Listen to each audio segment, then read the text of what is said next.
Hello, everyone. I hope you are having a very exciting and purpose-filled day. Today, we are on the line with transformation expert Marilyn O'Malley. Say hi, Marilyn. Hi, everyone. Hi, Megan. Hi. Marilyn helps highly sensitive and creative entrepreneurs remove their blocks around money, being seen and heard, life harmony, and self-worth so that they can express themselves freely, make a difference in the world while living the life they love and have financial freedom and independence. She has been an entrepreneur in the health profession for over 30 years as a fitness instructor, a well-being consultant, massage therapist, and most important, a certified life coach. She's also a really wonderful friend of mine, and today we're going to talk about a topic that's close to my heart, the importance of needing others. So let's go ahead and dive in. Marilyn, let's start out with a really important distinction. What's the difference between acting like we need others and being needy? I'll just sort of talk about us as individuals having needs. And so what happens is that we all have needs. We all have basic needs once we're born, just the need of having attention and touch and being fed and safe and some caring. And then as we grow up, we have other needs, and that's to be seen and heard. That is, to be acknowledged and validated for who we are. And so what happens starting in our younger years is that a lot of times our needs are not met. And so that might be because we have parents who are stressed out for various reasons, and we can go anywhere from running the gamut of, they have addictions and they're just not responsible parents, and sort of abandon the kids for their own pleasure. And then we have the, responsible parents, but there might be somebody who they work a lot. And so and then you might also have a parent who has a depression or something like that and just can't give you what you need emotionally. So there's, there's emotional needs, physical needs, spiritual needs, and mental needs. So, our survival mechanism is to be part of the tribe, to be part of the family. And what we end up doing is we end up sacrificing, and we don't know this, but we start showing up the ways that our family is interacting with us and the ways that our family is giving us messages, verbally or non-verbally, about who they want us to be. And so what happens is then our natural needs and our natural expression and our need to express the real us out into the world gets stuffed, gets put to the side because we might either be rejected for asking for what we need. We might get hurt. It might be unsafe if you had an alcoholic parent or somebody that have asked you, if you made yourself seen and heard in a way that was not up to what they were wanting. They could slap you or hit you or spank you or whatever it was. Or it might be that, you just really got after, well, no one's going to meet your needs, so you need to do it on your own. So we make this vow. Like, I am not going to have any needs. I'm not going to have any needs because they're not going to be met, or I'm going to get hurt. It's not safe for me to have needs. It's not safe for me to be me. So what happens is you shut those down, and you start showing up this other way. But what we start doing then is we start judging other people who are asking for what they want. And we start judging them as needy. Sometimes I feel like someone saying, I don't want to come across as needy is a safe way of them protecting themselves from being vulnerable. Yes. And I've seen this come into play with a lot of women who, for example, say, I really feel like in this time of my life, I'm ready for a deep, heartfelt relationship. I'm ready for my soulmate. They might find a guy that they're genuinely interested in and that they share a connection with, but then they start to do certain activities, small things, to push them away. Yeah. Because then I say, well, why are you doing that? Why are you playing text games with this person or canceling on them because you want to come off as strong when you're pushing them away? And they say, well, I just don't, I might need help moving furniture for my house, but I canceled on them because I don't want to come across as one of those girls, or I don't want to come across as needy. And what do you think that really does? Do you think that, obviously it's not healthy? No, and just like I was saying before, what the issue is they've made a vow that's hidden, and let me describe vow. A vow is a deeply hidden belief. So a lot of things we have, and why I like people to see their vows is because there's usually some shame along with this, or guilt.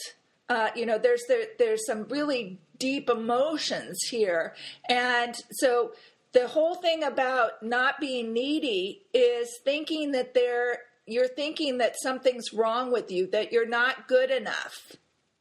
And you're not good enough to have needs because as a kid you grew up and they weren't met, or you had to give them up to feel part of the family and not feel different from them.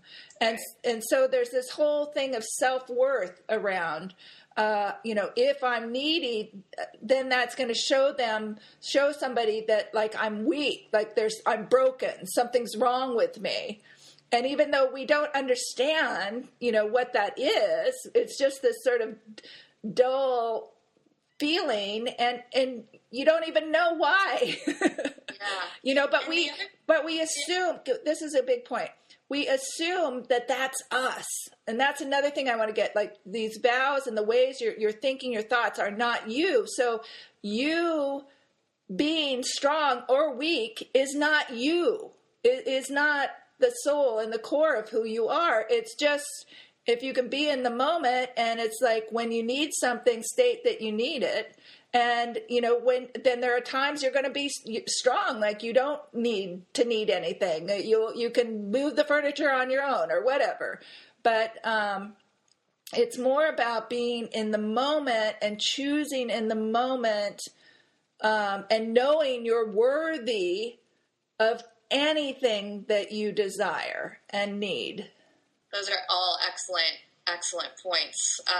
And another thing that I wanted to add to that is that when you show other people that you need them, you're actually fulfilling a need within the other person as well. Like, for example, a friend of mine called me the other day, and her accommodation had fallen through. And she said, I don't have anywhere to go. Can I please stay at your house? And I was absolutely thrilled because I value service. So I felt like I could really do something for her. I bought breakfast things because I really wanted to make her a nice breakfast. And I genuinely was excited because there's not a lot of people that are going to get to see the house I'm currently living in. And later she said, I was really embarrassed to ask of something of you, and that was difficult for me. And I said, thank you for challenging yourself, because what you don't realize is that by you fulfilling your needs, you are actually fulfilling a need of mine. And I feel right now, I feel great about myself. I feel happy. I feel excited, and it's symbiotic because then also you're taken care of as well. You have a place to stay. And how do people tap into that vulnerability or understand that part about themselves, that they are worthy? Yeah. Well, and I want to say first, going back and saying, what you, in her asking, she also gave you permission to show up. When we get to be vulnerable and real, then we give the people around us, there's an energy about that. We give the people around us permission to show up as themselves. And so one of the things is that, when you came into this world, when you were conceived, and then you come into this world. You are born worthy. You are born pure love. There's nothing and no one that takes that away from you. You're realizing that you are always good enough. We are the ones that put our own limitations on ourselves. And so, again, realizing that you have been programmed from a little kid by your surroundings, your environment, your parents, your school, your culture, your religion, the media, all of those things have influenced who you think you are. A great place to start is to start questioning what you believe. Whose beliefs are they? Particularly a lot of women, we've been brought up in a culture where we've been trained that we take care of others, we nurture others, and that nurturing defines us. And so all of a sudden, taking care of others becomes our definition of who we are. And so if we do a good job at it, then we're a good person. And if we do a bad job at it, then there's something wrong with us. And as long as people need us, then we're okay. But that's where it becomes so fragile, is because we've lost touch with our own needs and we put all those other people's needs first. And that's also why a lot of women today are having trouble being successful or, business women, because they have some vows about how they have to show up in the world and don't even think of success in their life. They think of helping make other people be successful. I would say get a journal, and I would start journaling all the things that come up, carry it around with you, that you find that you love, that are passion, that turn you on, that bring you pleasure, that, the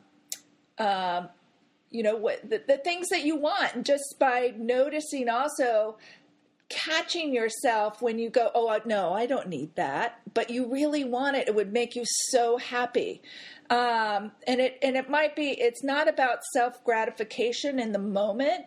This is like something that you're really desiring. Like Megan, I know you love to travel. I love to travel. That is a need for us. I have a need to create. You have a need to write, to interview people. And that's that turns you on. It gets you excited about life. Those are the needs for respect, the need for validation, the need for love. And, a lot of that is starting with yourself. One of the things when we start to not get our needs met, and and start to make these vows, and we don't feel good about not getting our needs met. We feel stepped on. We start getting resentful. We can get angry, and it's probably, we also have a vow that we're not going to show that we're a victim or that we're our emotions, and we're, again, depending. You can see how this all builds on itself. And it just keeps going and going. Well, one of the things that we do is we disassociate from our body so we don't feel bad. So we don't feel how we are feeling about ourselves. So we're feeling unworthy. We're feeling we're not good enough. And so an example of those two, how that would show up would be... you have to go and study and research and just like doing a ton of, you're more of a doer than a feeler. Let's go back to the importance of feeling your feelings. I can definitely see how that comes into play, because if you're not aware of what your emotional needs are, like, I feel sad, I need somebody to comfort me, or I'm feeling terrible right now, and then it leads to getting sick and I need somebody to take care of me, or even while I take care of myself, to do small things for me. There really is a connection there, isn't there, between understanding how you feel and then that putting you in touch with what you really need, and then being able and willing enough to express that to other people. Before it was, so we disassociate from our body. We start to hang out in the more of the spiritual world, in the higher realms. We start to go, it's nice and comfy up there, and we can sort of have a higher view, but we don't have to be in our bodies feeling our feelings. But what happens is that, our body is here, and the feelings are messages. It gives us information. And it gives us information about what is happening in our world, and then we can make good choices from that information. We can, but if we're not getting the information, then we're not going to pay attention to you're not going to know what your need is, because it's like you're out of body, you're spacey, you're ungrounded, you're surviving instead of thriving. And so to thrive, you need to have, one foot in spirit and one foot in your body. Then you can respond in an authentic way. So many people are just go, go, go 24/7, and they're putting everything else first.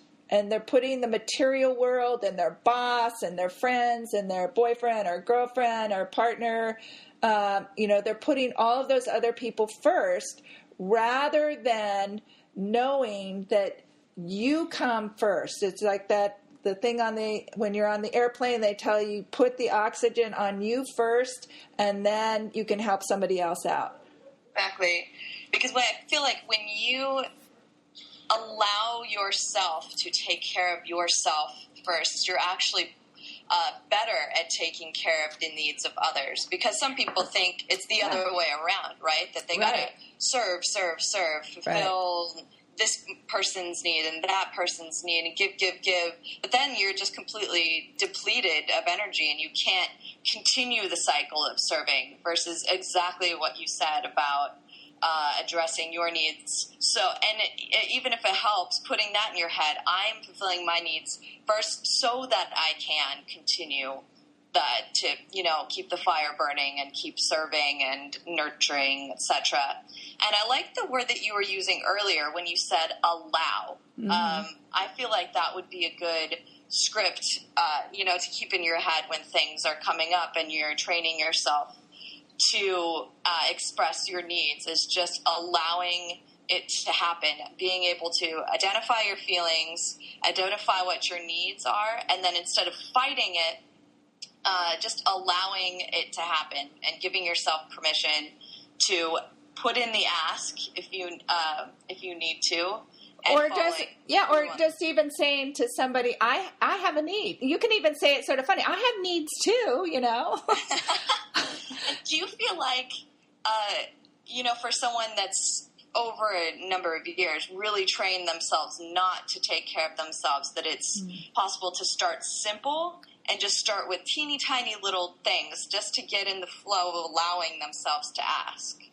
Yeah. And here's one of the things, another vow that I think is really important for people to understand is the first chakra vow around the family comes first. And I will be loyal to my family. So what a lot of times when we then put ourselves first, we feel so guilty for having boundaries and for doing something for ourselves. And so understanding that again is a program. And so once you get that program, and here's the other side of that. So there's always here's the cost, and then here's the benefit. So the cost is it depletes you, and it takes away from your ability to really serve your purpose here in the world.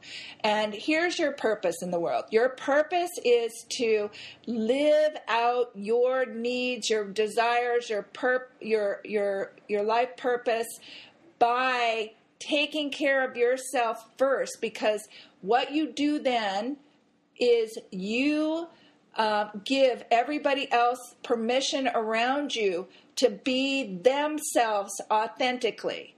And it is if we can start doing that and not making excuses and not letting, the people that sort of get hung up are the ones that don't want to take responsibility for their life. They want to be victims, because if they do start to take responsibility, then they would have to do some work, and they're not wanting to do work on themselves. And you have to spend time on doing your inner work. So the inner work is feeling, knowing your desires.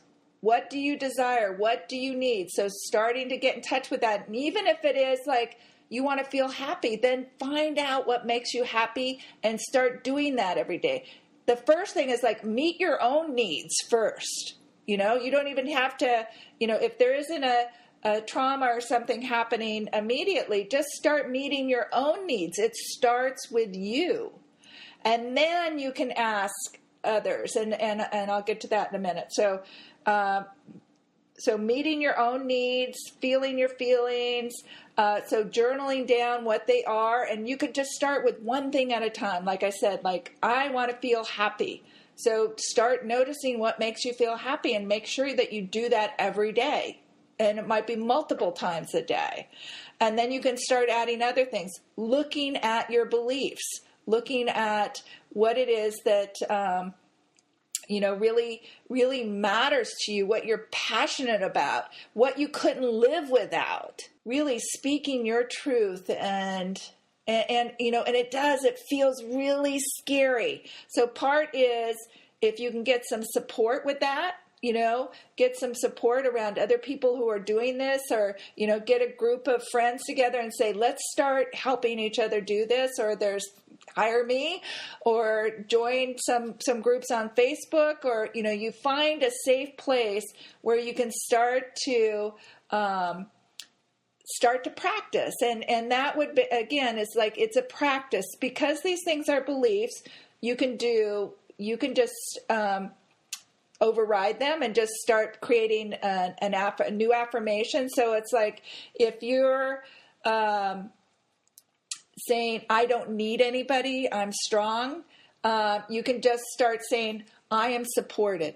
I am supported by the universe.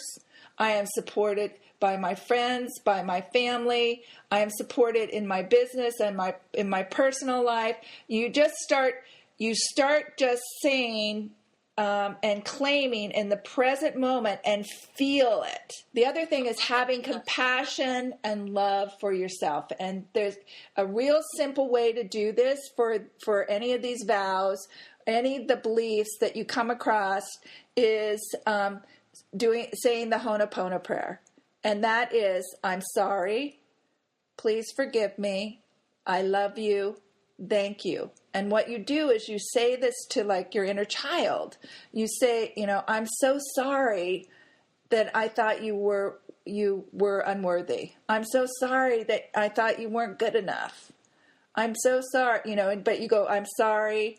And then please forgive me. I love you. And like, feel that, like, I love you, like you loving that little girl or that little boy. And thank you. And then you make that like a mantra. And it just starts healing and opening up your heart. And as you open up your heart and you knock down those walls that have been built to protect you, the real you starts coming out. The real needs and stuff start coming out.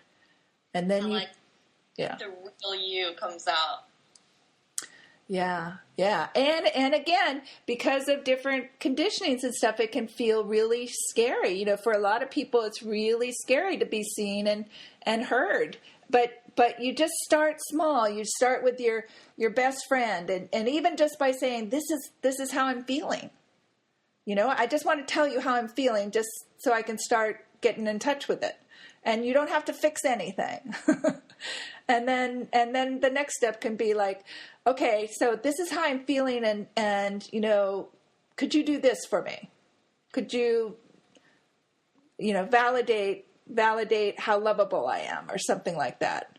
And I think also if we start seeing ourselves in each other and just saying, how magnificent we are to each other, instead of being critical and worrying about the tests and not being good enough, and we start doing that, love is so much stronger than fear. It overrides a lot. That's another one of the big takeaways for today, isn't it? Love overrides fear. Mm-hmm. Yes. Yes. And, well, it's a lot of work, Marilyn, diving in this deep with yourself, being really honest. But it sounds like from the things that we discussed today that the payoffs are big. You get to become a thriver. You get to become more deeply connected to yourself, which then connects you to others. You receive a sense of fulfillment and worthiness.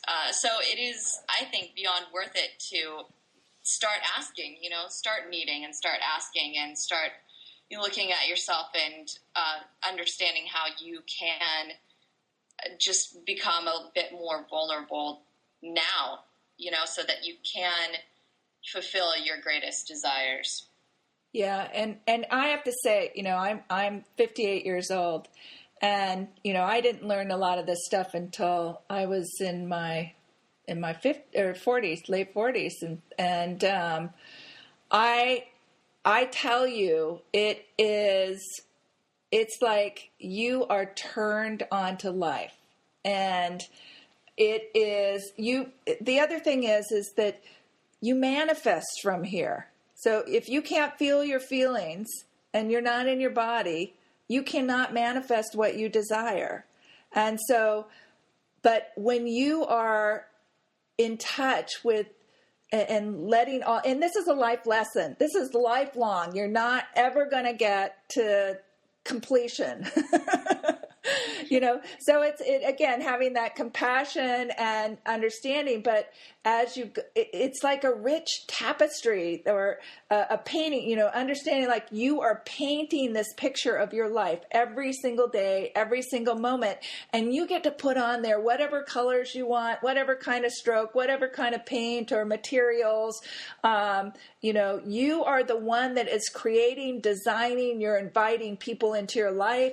You are powerful. You are so powerful, and don't give your power away. And that's what happens when we say, that if you can't be needy and ask for what you want in the positive way, or not even going to say negative, just a negative way. It's just asking for what you want, and desire is key, is one of the huge keys to, and knowing what that is. And I want to say one more thing is, it might seem it is a lot of work. It's a lot of paying attention, but the sooner you can start this and do this, you won't have as much work as I had to do. All the more reason to start allowing yourself to do some introspection, start challenging yourself, start to feel your feelings, and get in tune with what you really need. Marilyn, so many takeaways today. I'm probably going to have to listen back to this recording over and over myself because, we're all on a journey. Yes. And we're in it together. And so I thank you for joining us today and look forward to having many more important discussions with you. And guys, if you want to get in touch with Marilyn and you want to work with her, you can go to her website, MarilynO'Malley.com. I'll put it up on the page. And she does one-on-one sessions. She also hosts regular events and workshops. She has a beautiful newsletter that she sends out regularly. So get in touch with Marilyn today and get in touch with yourself. Marilyn, thank you so much for taking your time to talk with us. Thank you so much, Megan. This was so fun, and anytime, this is my purpose, is to share this information. So the more I can share it, the happier you make me be, and I'm fulfilling my purpose. Oh, well, you're helping me fulfill mine because I'm sharing what you're sharing. So thanks again, Marilyn. Take care.